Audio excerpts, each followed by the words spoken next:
better get going. Yeah. Me too. You know, we should face down our women together in the driveway. Just look at them and say, hey, it's a guy thing. I don't think I'll be seeing your driveway much between now and Election Day. Well, discretion is something I'd expect from you, but self-restraint is kind of amazing from Blake.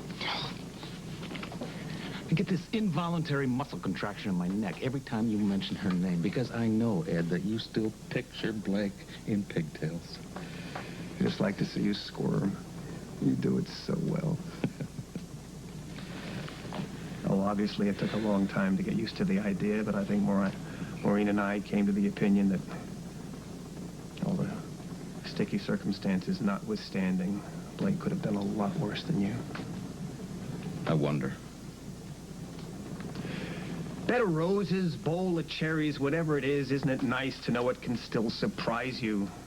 Fine, upstanding pillars of the community like us get to be a certain age, what was it, 36 or something. You sort of assume that things like that have to be squirreled away in the attic along with the Nehru jacket. Things like what? Women. New women. Wild women, women you didn't expect.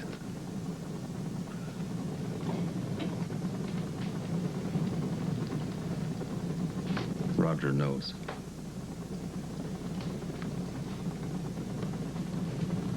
Oh, damn. What now? You know him better than I do. Do you know that there are still nights when I follow him over that cliff in my dreams? You know, Ed, what I want to know is, do you think that he would try and destroy me if it meant doing the same thing to Blake? I was afraid you'd say that. It's time to watch out for hidden tape recorders, buddy. Hidden cameras. It's too late. He has photographs of the compromising kind taken at my place, in my bedroom. Now, he has destroyed one that I know of. Maybe the others, too. And if that's so, he's going to come after him for more ammunition. I sure as hell don't want to give it to him. Now, this is partly selfish, but mostly for Blake. You know how these things, these scandals play out? I mean, the man, all he loses is his job. The woman is left hanging there and harassed by offers for nude photo sessions, and suddenly her ex-boyfriends are appearing on talk shows, giggling with double entendres about her tongue. Oh, so listen, why can't you and Blake just cool it till after the election? I mean, that way, if Roger doesn't have anything now, he's not going to get anything new. Or is that what you meant by staying away from my driveway? I mean, what... That's what I meant. But what am I going to tell Blake? I mean, I care about you too much to keep on seeing him? Yeah, it's a hard thing to say to anyone. Ed, that's double talk even for a politician, huh? All right, look. You may have an unlikely ally here that you've overlooked. Who? Holly. Holly? No, wait a minute. She hasn't blown the whistle on you yet, has she? Only because she loves to see me squirm. I don't think she wants to see her daughter publicly humiliated. Now, if Roger does have any of those pictures left, Holly may be the one to coax them away from him. I appreciate the thought, Ed, but all things considered, I'd rather have Roger have those photographs than Holly.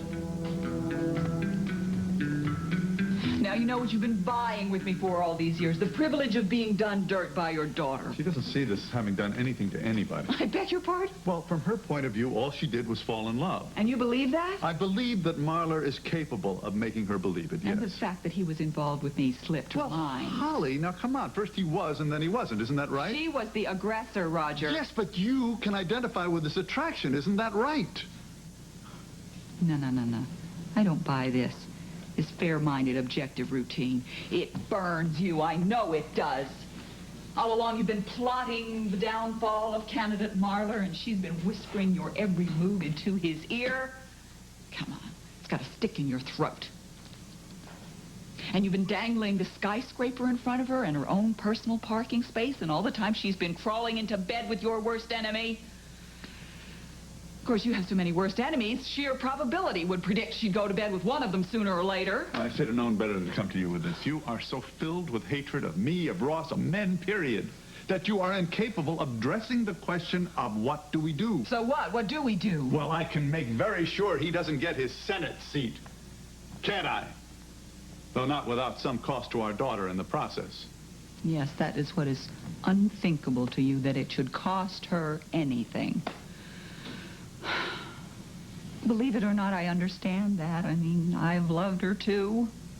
She is such a susceptible girl, due to her upbringing.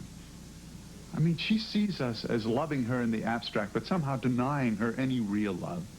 I by my absence, you apparently by your presence. I know she thinks that. So she's totally vulnerable to anything that passes as absolute devotion. It was an easy trick for Marlar to paint this picture of them as star-crossed lovers defying her uncaring parents.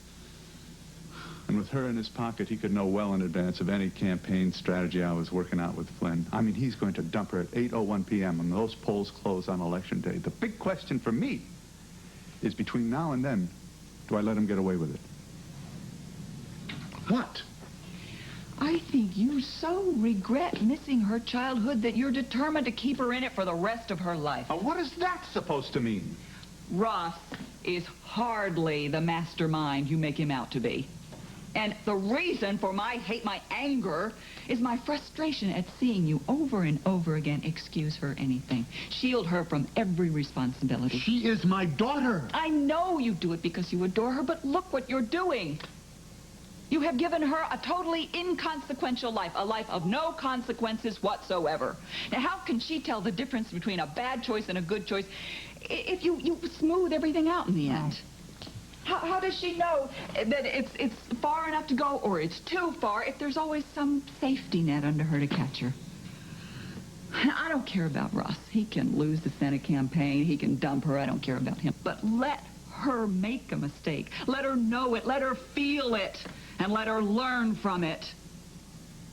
And maybe we can only hope that she'll learn from her mistake about us, that we love her no matter what she does. So I just throw her to the wolves to prove my love to her. Well, think about it. Think of all the things that you have not been held accountable for, legal or otherwise. Now, what has this done for you? You come to me asking what is the normal human response. Well, I am telling you, you're going to do whatever you please, but unless your highest ambition is for her to turn out exactly like you, maybe we should think long and hard about doing something different this time. You made your point. We're going to be held accountable, too. You remember.